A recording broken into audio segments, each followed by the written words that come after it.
చూసడానికి చెప్పడానికి ఇజ్జత లేకుండా వినడానికి కానీ ఇజ్జత ఉండాలి అన్నట్టు ఉంటుంది కదా. అర్థం చేసుకోవాలి మనం. మీరు ఊర్లోకి వస్తే సింపుల్గా చెప్పురైనా 2 ముక్కలు చెప్పురు. మేము పైసలలో వెంకటరామరెడ్డిని కొనలేము, మమ్మల్ని కొనేని పైసలు వెంకటరామరెడ్డి గారి దగ్గర లేవు. ఇట్లే చెప్పాలి బరాబర్. అన్న ఏంది వాడు వీడంటున్నావు, నీకంటే పెద్దోడు కదా. మంచోడైతే నాకంటే చిన్నోని కూడా అన్న బాగున్నావా అంట. నేను చంద్రశేఖరరావు స్కూల్ తెలంగాణలో అందరికీ తెలుసు. తప్పు చేసినోని, దొంగతనం చేసినోని ఏమనమన్నాడు? దొంగ అనాల్సిందే. పని చేయనోని ఏమనాలి? సన్నాసి అనాలి. దోసుకున్నోని ఏమనాలి? బట్టేబాజు అనాలి. అనాలా వద్దా? ఇవి నేను చెప్పినా. నాకంటే ముందు ఒక ఆయన ఈ రాష్ట్రాన్ని పాలించిండు కదా ముఖ్యమంత్రి చంద్రశేఖరరావు చెప్పిండు కదా. మరి 1000 కోట్లు పెట్టి ఒక కలెక్టర్ అనేటువంటి భూమి కొంటే ఎంత దోషిండేవాడు? ఏడికెళ్ళి వచ్చినాయి? నువ్వు కలెక్టర్ కొలువులో చేరిన రోజు నీ జీతం ఎంత చెప్పు ఫస్ట్. నీ ఇన్కమ్ ట్యాక్స్ నువ్వు ఎంత కట్టినావో చెప్పు ఒకసారి. అడగాలనా వద్దా మనం? మెదకు మేము గెలుస్తాం. నేను హరీష్ రావు సంగారెడ్డికి వచ్చి గప్పాలు కొడతాడు. ఒకవేళ పొరపాటున ఒక్కడికి గెలిచిండు అనుకో, ఏమన్నా వేరే దగ్గర గెలుతుందా? ఏమన్నా ఆశ ఉందా? ఏడు ఆశ లేదు, నా దింపుడు గల ఆశ కూడా లేదు. మెదక్ గెలుస్తాం. ఎట్లా గెలుస్తావు? హరీష్ ఉన్నాడు గెలుస్తా, కేసీఆర్ ఉన్నాడు గెలుస్తా, హరీష్ కు 100 కోట్లు ఇస్తా, ప్రభాకర్ రెడ్డికి ఇంకో 100 కోట్లు ఇస్తా. పైసలు పెట్టి కొనేదానికి మనం ఏమైనా కూరగాయలమా? కొండాపూర్లో కూరగాయలు పండితలేరా? రైతులు మంచిగా కూరగాయలు వ్యవసాయం బాగా చేస్తారు. మా కొండాపూర్ రైతులు చేస్తారా చేయరా? మన కాళ్ళ మీద మనం ఆధారపడి బతుకుతాం. వాడెవడో వచ్చి పిచ్చర్ వేసేది ఏంది? వాడట 100 కోట్లు పెట్టి ఫ్రీగా స్కూళ్ళు దవాఖానాలు కట్టించాడట. ఒక మాట అడుగుంది, 60 ఏళ్ళు కొలువు చేసి ఇప్పుడు 60 ఏళ్ళు దాటిండు వెంకటరామరెడ్డి. ఈ 60 ఏళ్ళ సారు మరి ఎన్నడైనా ఒక్క ఊరిని దత్తత తీసుకొని ఒక్క స్కూల్ కట్టించినవా సార్ అని అడుగురు. కట్టించిందా? ఎన్నడైనా కలెక్టరేట్ పోతే కలెక్టర్ ఉన్నప్పుడు తలుపు తీసి లోపలికి పిలిచిండా?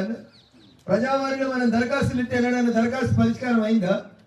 తిరిగి చెప్పులు అరిగినాయి ప్రజావాణి. ఆయన అధికారి, ఆయన అక్రమ ఆస్తుల్ని కాపాడుకునేందుకు ఆయన ఒక్కడి కాలు మొక్కలే, వాళ్ళ బాధ్యతను కూడా మొక్కించిండు. సిద్దిపేట కలెక్టర్ ఓపెనింగ్ అయినప్పుడు నేను అప్పుడు దుబ్బాక ఎమ్మెల్యే, నేను కూడా స్టేజ్ మీద పక్కనే ఉన్నా. సాష్టాంగ దండాలు పెడుతూ అరే ఇంకేం పోయగలం వచ్చింది కలెక్టర్ గిట్ల మొక్కుతుండే అనుకున్నా. నాకు తెలియదు గిన్ని లంగ లెక్కలు ఉన్నాయి దీని వెనకాలని. ఇప్పుడు తెలుస్తుంది దాని వెనకాల ఉన్న లంగ లెక్క. ఆ కాలు మొక్కుడు వెనకాల ఉన్న కుట్ర ఎమ్మెల్సీ, కాలు మొక్కుడు వెనకాల ఉన్న కుట్ర మంత్రి పదవి. ఇవి దోసుకోవడానికి తప్ప ఏముంది వెంకటరామరెడ్డి దగ్గర? నేను ఈ జిల్లా అని అంటాడు. అన్న జై తెలంగాణ ఎవరు అనలేదా? మీ కొండాపూర్లో ఎవరు అనలేదా? ఎవరు చేరుకోలేదా? మనమంతా తెలంగాణ కోసం కొట్లాలే. మీ ఊళ్ళో పెద్ద మనిషి ఉంటాడు, 2001లో జడ్పీటీసీ దోతి కట్టుకొని తిరుగుతాడు. ఏం పేరే? మల్లాగౌడ్కి ఏరుంటుంది. జై తెలంగాణ అని 2001 నుంచి తిరుగుతలేడా మల్లాగౌడు? మీ కొండాపురం అయిందే కదా. సిద్దిపేట జడ్పీటీసీ గెలవలేదా? కానీ కొండాపురంలో టీఆర్ఎస్ జడ్పీటీసీ గెలిచిందా గెలవలేదా? మరి ఎంపీ టికెట్ వేరే జిల్లా ఎట్లా అమ్ముకుంటాడు హరీష్ రావు? కార్యకర్తలకు ఇవ్వాలా వద్దా? బీజేపీ సేవలకు ఇస్తుంది. ఒక కార్యకర్తకి ఇచ్చుకుంటూ వచ్చింది ఏడు దాకా. నరేంద్ర మోడీ గారు ఎవరు? వాళ్ళ నాయన 3 సార్లు ముఖ్యమంత్రి, 4 సార్లు ప్రధానమంత్రి. గోవాలో ముఖ్యమంత్రి ఉండే మనకు మనోహర్ పారికర్ గారు అని. ఎవరు మనోహర్ పారికర్ గారు? సామాన్య కార్యకర్త. పాపం మనకు ఆరోగ్యం బాగాలేకపోతే ముఖ్యమంత్రి ఉన్నప్పుడు హాస్పిటల్లో బెడ్ మీద పడుకొని శరీరానికి ట్యూబులు పెడితే చివరి శ్వాస తీసుకునే దాకా ఆయన సంతకాలు పెట్టిండు ఫైల్. ఒక 10 నిమిషాలు కూడా డ్యూటీ ఆపలేదు. ఆపరేషన్ అయిన 3 గంటలు తప్ప. మన కేటీఆర్ కు జరంతా మడతవాడి పట్టేసుకున్నాడు సార్. ఏం ఫోటో పెట్టిండు ట్విట్టర్ లో? మంచి సినిమాలు ఏమన్నా ఉంటే చెప్పు చూస్తా అన్నాడు. ఇగో ఇది టీఆర్ఎస్ కి బీజేపీకి మధ్యలో ఉన్న తేడా. మనోహర్ పారికర్ గారు హాస్పిటల్లో ఐసీయూలో ఇంటెన్సివ్ కేర్లో ఆపరేషన్ అయి బెడ్ మీదకి తీసుకొస్తే ఇంకా 5 నిమిషాలు అయితే చచ్చిపోతా అని తెలిసి కూడా నా గోవా మంచిగా ఉండాలి, నా ప్రజలు మంచిగా ఉండాలని పనిచేసిన నాయకుడు బీజేపీలు ఉంటే నా కాలుకు నొప్పి అయింది, జరంత ములుగు వచ్చింది, ఓ 1 వారం రోజులు రెస్ట్, సినిమాలు చెప్పురు అనేటోడు తెలంగాణ ప్రభుత్వంలో ఉన్నాడు. అయిందా కొండాపురం బంగారు తెలంగాణ? మల్లాగౌడ్ బంగారంతో నిండిపోయిందా? ఏమైనా మారిందా? టీఆర్ఎస్ వల్ల బతుకులు, తెలంగాణ ప్రజల బతుకులు మారినాయా? మరి వెంకటరామరెడ్డి అనేటానికి 1000 కోట్లు ఎట్లా వచ్చానంటే ఇంటి పక్కన మొన్నటిదాకా లక్ష్మారెడ్డి అని ఒక ఆయన ఉంటుండే, ఆరోగ్య శాఖ మంత్రి ఉండే టీఆర్ఎస్ లో. ఈయన లక్ష్మారెడ్డికి వియ్యంకుడు. వెంకటరామరెడ్డి అనేట ఆయన లక్ష్మారెడ్డి అనే టీఆర్ఎస్ మంత్రికి వియ్యంకుడు. అది మొన్నటి దాకా చరిత్ర. ఇప్పుడు కాంగ్రెస్ అధికారంలోకి వచ్చింది. మళ్ళీ వాళ్ళేదంటారో అని భయపడి ఇంకోళ్ళని తీసుకుపోయి పొంగులేటి శ్రీనివాసరెడ్డి ఇంటికి ఇచ్చాడు. ఎంత తెలివికలడు చూసినావా? ఏ ఎండకు ఆ గొడుగు ఎట్లా పట్టాలో అందరికంటే ఎక్కువ ఎవరికి తెలుసు అంటే వెంకటరామరెడ్డికి తెలుసు. మొన్నటిదాకా కేసీఆర్, హరీష్, కేటీఆర్ అని తిరిగి జడ్చర్ల లక్ష్మారెడ్డిని వియంకుని చేసుకొని ఇటు నడిపించుకున్నాడు పనులు. రేపు మరి రేవంత్ రెడ్డి ఏడదంతాడో అని భయపట్టి అర్జెంట్ గా ఒకరిని తీసుకుపోయి పొంగులేటి శ్రీనివాసరెడ్డితో చుట్టరికం కలుపుకున్నాడు. ఊర్లలో మనం ఏం చెప్తాం? రెండు దిక్కులు ఉండేటోని ఏం చెప్తామే? అంబట్లో చెడ్డం అని చెప్తాం. రేపు ఈయన ఒకవేళ పొరపాటున మన వాళ్ళు ఎవరైనా మోసపోతే ఈ జేబులో కాంగ్రెస్ కండువా ఉంటుంది, ఈ జేబులో బీఆర్ఎస్ కండువా ఉంటుంది.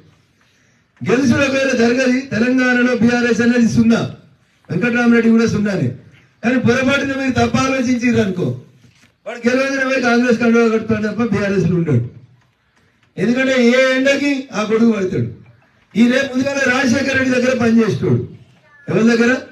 రాజశేఖర రెడ్డికి నమ్మిన పట్టు వెంకటరామరెడ్డి. రింగ్ రోడ్కి జాగ చూడిపో వెంకటరామరెడ్డి అని తోలిస్తే రింగ్ రోడ్ చుట్టూ జాగలు కొనుక్కున్నాడు. ఈయన జాగమ్మ అని హనుమంతరెడ్డి అన్నాడు అనుకో, హనుమంతరెడ్డి నీ భూములకి రింగ్ రోడ్ పోతుందని చెప్పిండు. చెప్పగానే హనుమంతరెడ్డి ఏం చేయాలి? సార్ నీ దండం పెడితే ఏదో ఒకటి లేని బతిలాడాలి. హనుమంతరెడ్డి కాదు అంటే పోయేటట్టుంది, మార్కెట్ లో 10 లక్షలు ఉంది కదా, నాకు లక్షకిచ్చే కొనుక్కుంటానని సంతకాలు పెట్టించుకుంటాడు.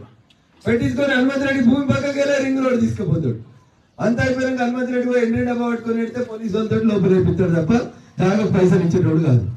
అట్లా రింగ్ రోడ్ చుట్టూ మొత్తం రాజపుష్పాలు కట్టిండు. ఒక్కొక్క అపార్ట్మెంట్ 4 కోట్లకు 5 కోట్లకు అమ్ముతుంది. ఎన్ని అపార్ట్మెంట్లు కట్టిండు? దగ్గర దగ్గర 50,000 అపార్ట్మెంట్లు కట్టిండు. అంటే వారి ఆస్తి ఎంత ఉందనేది ఒకసారి లెక్కేసుకొని ఎకరంలో కొనుక్కుంటాడు, అమ్ముడు గజాలలో అమ్ముతున్నాడు. 1 ఎకరం పైసలు కాదు వారికి ఎలక్షన్ మొత్తం. రేపు వాడు గెలిచిండు అనుకో అన్న, మన దగ్గరకు వస్తాడా? మట్టి వాసన తెస్తుందా? 1000 కోట్లు ఉన్నాడు 1,00,000 కోట్లు చేసుకోవాలనుకుంటాడు. 1,00,000 కోట్లు ఉన్నాడు ఇంకో 1,00,000 కోట్లు పెంచుకోవాలనుకుంటాడు తప్ప నీకు మన నోట్లకు పైసలు ఇవ్వలే, ఎందుకు ఆయన గేడవుతా నుంచో అని చెప్తాడు. పోగలుగుతాం వాళ్ళ ఇళ్ళకి. మనం వాడు కలెక్టర్ ఉంటేనే మనల్ని లోపలికి రానియనోడు, రేపు మనల్ని ఎట్లా రాణిస్తాడనేది ఒకసారి ఆలోచించు. మరి బీజేపీ ఏం చేసిందని అని మీరు అడుగుతుండొచ్చు. ఏ ఊర్లకైనా వయసుడు గరీబ్ వాళ్ళు, పేదోళ్ళు, పల్లెటూళ్ళలో పొద్దుగలేస్తే ఆడపిల్లలు చెంబట్టుకొని చెరువు కట్టదికి పోతే ఇజ్జత్ మానం పోతుందని ప్రతి పేదింటి ముంగట ఏం కట్టించిండే నరేంద్ర మోడీ? బాత్రూమ్ కట్టించింది స్వచ్ఛ భారత్ కింద. వీళ్ళు పోయి దరఖాస్తు పెట్టిరా, పైరవి చేసిరా? భారత ప్రభుత్వమే గుర్తించి పేదోళ్ళు ఆడపిల్లలకు ఇబ్బంది కలుగుతుంది ప్రతి ఇంటి ముంగట స్వచ్ఛ భారత్ కింద టాయిలెట్ కట్టించినాం. మనం ఏం చేయాలంటే అవ్వ బాత్రూమ్ పైసలు మేము ఇచ్చినామా అని చెప్పాలి. దరిద్రం ఏంటంటే బాత్రూమ్ కూడా గులాబీ రంగు వేసిరు. కొంతమంది ఎమ్మెల్యేలు ఆ బాత్రూమ్ లో కూడా రిపేర్ కత్తిరించారు ఇజ్జత్ లేని వాళ్ళు. పైసలు ఇచ్చింది నరేంద్ర మోడీ, కట్టించింది నరేంద్ర మోడీ గారు. ఆడపిల్లలు ఆత్మాభిమానం పెంచుతుంది కట్టించారు. ఏం రంగు వేసిరు? దానికి గులాబీ రంగు వేసిరు. ఆ బాత్రూమ్లు కూడా కొంతమంది ఎమ్మెల్యేలు ఓపెన్ చేసిరు. ఇక అసంటోళ్ళ గురించి ఏం మాట్లాడుతున్నా? ఊర్లలో సీసీ రోడ్లు అయినాయా? మల్కాపురంలో సీసీ రోడ్లు కాలేదా? మీ సర్పంచ్ గారిని పోయి అడుగుండ్రి, లేకపోతే సమాచార హక్కు చట్టం కింద ఒక దరఖాస్తు పెట్టుర్రి. మీ గ్రామ పంచాయతీకి నరేంద్ర మోడీ గారు ఇచ్చిన పైసలు ఎన్ని, వేసిన సీసీ రోడ్లు ఎన్ని అడుగురు. చంద్రశేఖరరావు 1 రూపాయి ఇచ్చిండే అడుగురు. ఏడుస్తున్నారు సర్పంచ్.